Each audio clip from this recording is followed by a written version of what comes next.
Hi friends, आपकी YouTube channel RTC math में स्वागत है। फ्रेंड्स, आज मैं अगला वंशज शुरू किया, यानी दिल्ली सल्तनत को ख़त्म करके आज स्टार्ट किया हूँ मुगल वंश।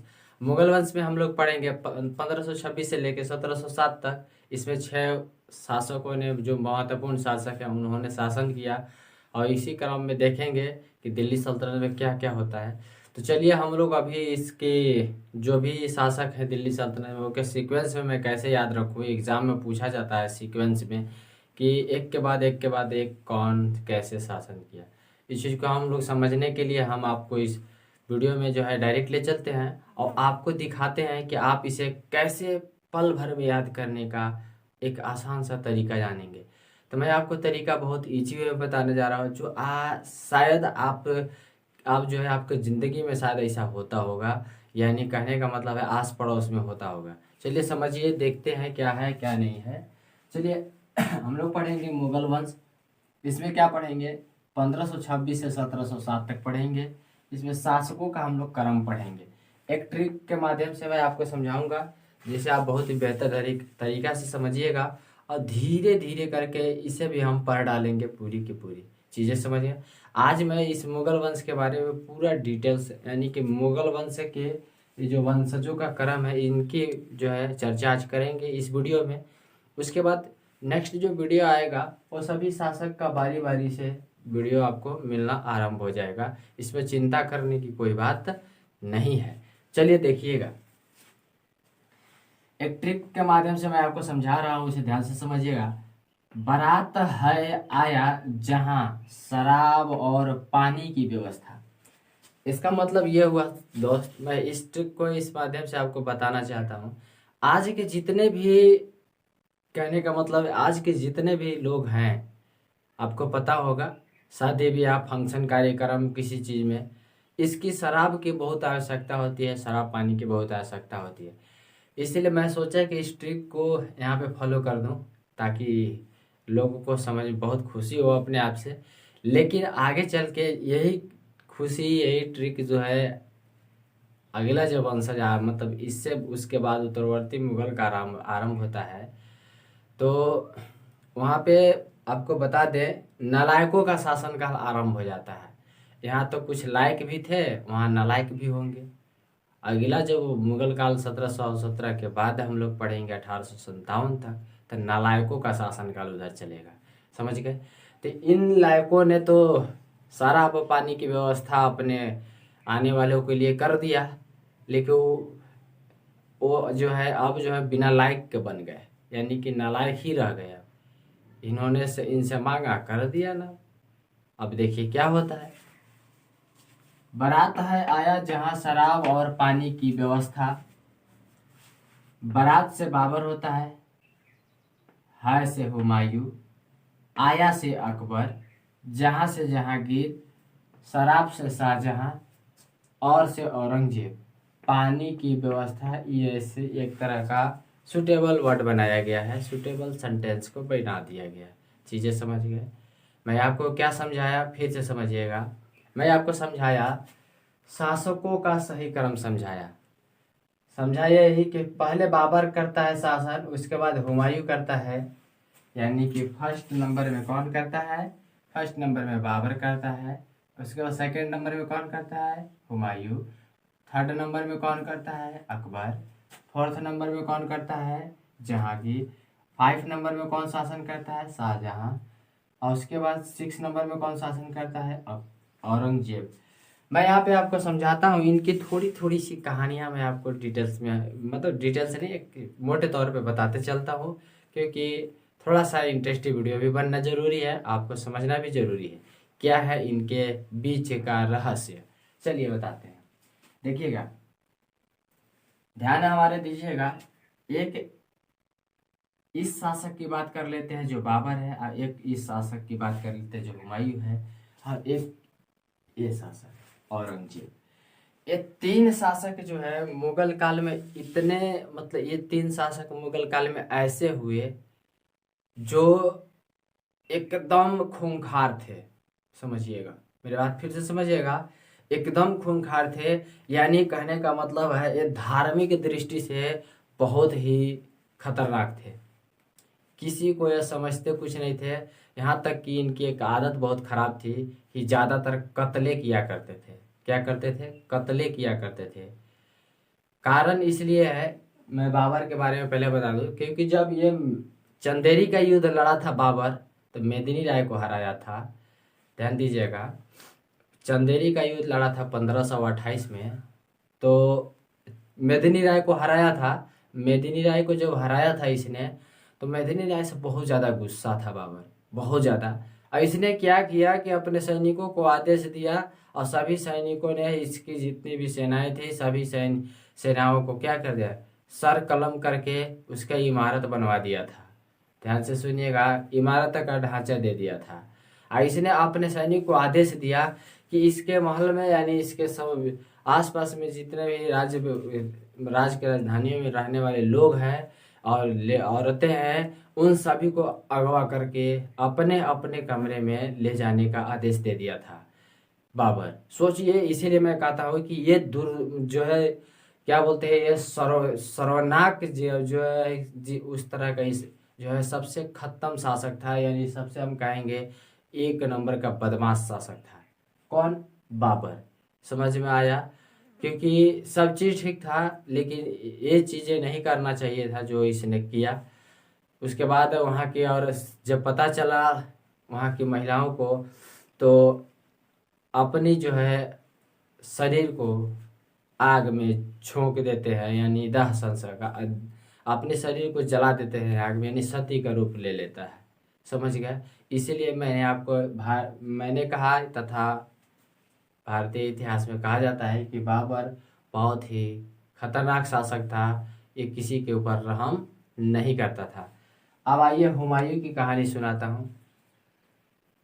हुमायूं उतना जितना मतलब खतरनाक शासक होना चाहिए था उतना नहीं था, क्योंकि ये जो था सक्सेसफुल शासक नहीं था। भारतीय इतिहास में यह सक्सेसफुल शासक नहीं था, लेकिन कुछ था, यह नहीं था कि पूरी तरह से, लेकिन ये उतना खतरनाक नहीं था, हल्का नॉर्मल था।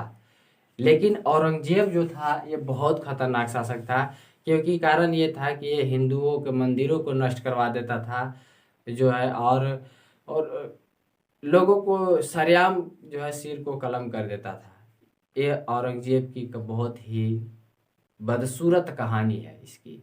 इसीलिए इसको कहा जाता है कि भारतीय इतिहास में मुगल काल में 3 ऐसे शासक थे, मोटा मोटी ऐसे कहे तो 2 ही शासक थे, जिनके ऊपर किसी प्रकार का कोई प्रभाव नहीं पड़ता था। वो हत्या करना ज़्यादा पसंद करते थे, ठीक है। लेकिन कहा जाता है कि जितना लोग उसका विरोधी होता है, जितने मतलब लोग गंदे आदत के लाचारी होते हैं, उतने अच्छे आदत के भी लाचारी होते हैं लोग। और इसी में से एक अच्छे आदमी का नाम बता देते हैं आपको। एक था अकबर, दूसरा था जहांगीर, और तीसरा था शाहजहां। ये तीनों ऐसे शासक हैं जो भारतीय इतिहास में मुगल काल में सबसे अच्छा इन्होंने काम किया। इनके समय में भारतीय इतिहास में ऐसे ऐसे काम हुए, ऐसे ऐसे इन्होंने काम किया, जिसके लिए आज ये इतिहासकार जो है इनकी चर्चाएं बहुत अच्छे ढंग से करते हैं। लेकिन ध्यान रखिएगा, आखिर इन्होंने ऐसा कौन सा काम किया जिसके चलते इनको ज़्यादा लोग जो है प्रचलित मानता है या उस तरह की भावनाओं से नहीं देखता है। तो मैं आपको बताता हूँ आपके सामने बहुत ही बेहतर तरीक़ा से कि इन्होंने जो है भले हमारे देश में आया, लूटा, राज किया, ऐश किया, सब चीज़ किया, लेकिन आपको पता है कि एक हाथ से लेता है तो दूसरे हाथ से देता भी है, ठीक है। इसने वही काम किया, एक हाथ से इसने लूटा तो दूसरे हाथ से हमारे देश के लिए कुछ धरोहर को दे कर गया। इसने, पता है ना क्या दे कर गया? आपको पता है, अकबर फतेहपुर सीकरी की स्थापना इसी ने किया।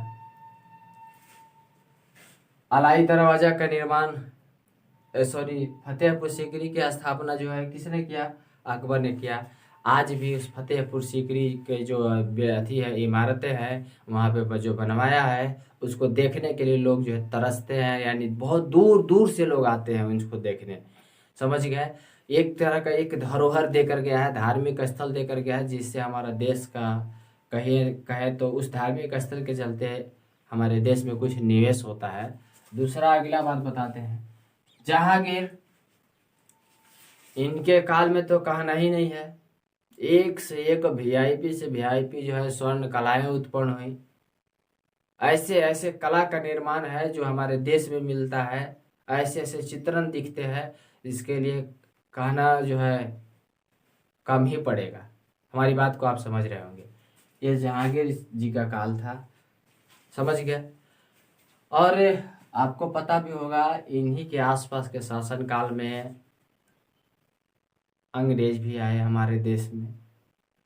जितना अंग्रेजों ने लूटा उतना ही अत्याचार भी किया, तो कुछ अंग्रेजों ने देकर भी गया। उन्हीं का दिया हुआ रेल है हमारा, आपको पता होगा। बहुत सारी चीज़ें हैं, बहुत सारे कॉलेज भी हैं जो उनके समय में बना हुआ है उनके द्वारा। आइए शाहजहां, आप तो खुद परिचित हैं, मुमताज़ बेगम की याद में इन्होंने बनवा दिया ताजमहल। क्या बात है, आज दुनिया के हर एक कोने से लोग वहाँ पे आते हैं, इंजॉय इंजॉय इंजॉय करते हैं। यहाँ तक कि हमारी अर्थव्यवस्था में वो एक अहम हिस्सा भी है, समझ गए। वहाँ से लोग आते हैं, टूरिस्ट लोग, उससे लोगों को बहुत सारा रोजगार मिला है, उस रोजगार से लोग अपने जीवन यापन भी कर रहे हैं। तो कुछ तो दिया कुछ तो लिया, कुछ तो दिया कुछ तो लिया, यही कहानी दोहराते रहा इस भारतीय इतिहास में। तो ये तीन लोगों जो थे, इन्होंने ऐसे ऐसे काम किए जिसका क्या कहा जाए, कहने के बाद भी कम। आपको पता है दिल्ली में जो है लाल किला शाहजहां ने बनवाया, बहुत सुंदर। यही तो है जिंदगी। लोग आज हमारी देश की जब भी झंडा, तिरंगा झंडा यानी कि फहराया जाता है तो लाल किले से फहराया जाता है। सोचनी सी बात है, अगर आज वो लाल किला नहीं होता तो वहाँ पे वहाँ से ही या तो फहराया जाता या कहीं और स्थान को चूज किया जाता। लेकिन सोचनी सी बात है सर, हमारे देश में मैं तो खुद से गर्व करता हूँ, इसलिए करता हूँ कि उसने अगर लूटा तो उसने कुछ दिया भी, ऐसा नहीं कि उन्होंने किया। और मेरे देश में अगर लोगों ने लूटा है तो कुछ दे कर गया है, और अगर लुटाया अगर मेरा देश तो यहाँ के लोगों के द्वारा लुटाया है। यहाँ के लोगों, घर के भेदी लंका ढाने वाली जो बातें आती है वो इसी के फलस्वरूप है। तो कुछ कुछ आया तो कुछ गया भी, इसमें कोई शक वाली बात नहीं है। लेकिन मुझे इस बात पर गर्व रहता है कि आज अगर मेरे देश में कुछ नहीं होता, किसी प्रकार की कोई क्या बोलते हैं इमारतें की बिल्डिंग कोई अच्छा नहीं रहता, तो आज मेरे देश में रोजगार के साधन भी कम हो जाते हैं। ध्यान रखिएगा, रोजगार के साधन भी कम होते हैं, क्योंकि अच्छे अच्छे लोग जो होते हैं टूरिस्ट को घुमाने के लिए वहाँ से रोजी रोटी अपना चलाते हैं।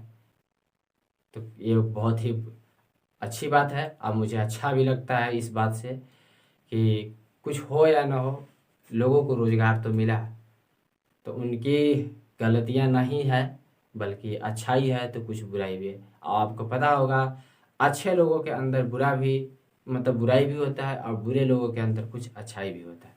तो मैं इस वीडियो में आपको इतना ही बताना चाहता था, क्योंकि मैं नेक्स्ट वीडियो में आपको बताऊंगा बाबर के बारे में। मैं बाबर का पूरी हिस्ट्री की कहानी बताऊंगा, यानी अगले वीडियो का आप इंतजार करेंगे। तब तक के लिए मैं आपसे विदा चाहता हूं। अगर मेरा वीडियो अच्छा लगा हो और मैं आपके लिए कुछ कहा, यानी आपके भाइयों के लिए कहा और देश के हित में कहा, तो मैं ये नहीं कहता कि मेरा देश को लूट कर ले गया तो बहुत अच्छा किया, लेकिन मैं ये कहता हूँ कि मेरा घर के ही लोगों ने लुटवा दिया, ये मैं ज़रूर कहता हूँ। अगर ऐसा नहीं हुआ होता, अब आपको पता है कि घर के लोगों ही लुटवा दिए, तो फिर कहना क्या है, हम तो बात की चीज़ है। तो समझ गए। तो मेरे देश में उन्होंने अगर कुछ लूट कर ले गया तो कुछ दे कर भी गया, ऐसा बात नहीं है कि सारा लूट कर ही ले गया। चीज़ें समझ में आइए। तब तक मैं आपसे यही विदा चाहता हूँ कि आप इसी तरह वीडियो में बने रहिए और अपने देश के लिए कुछ करने की कोशिश पूरी तरह से जी जान लगा कर कीजिए, क्योंकि आप खुद अपने से कीजिएगा यानी खुद अच्छा कीजिएगा तो आपके देश के लिए अच्छा हो जाएगा। तब तक के लिए मैं आपसे विदा चाहता हूँ। जय हिंद।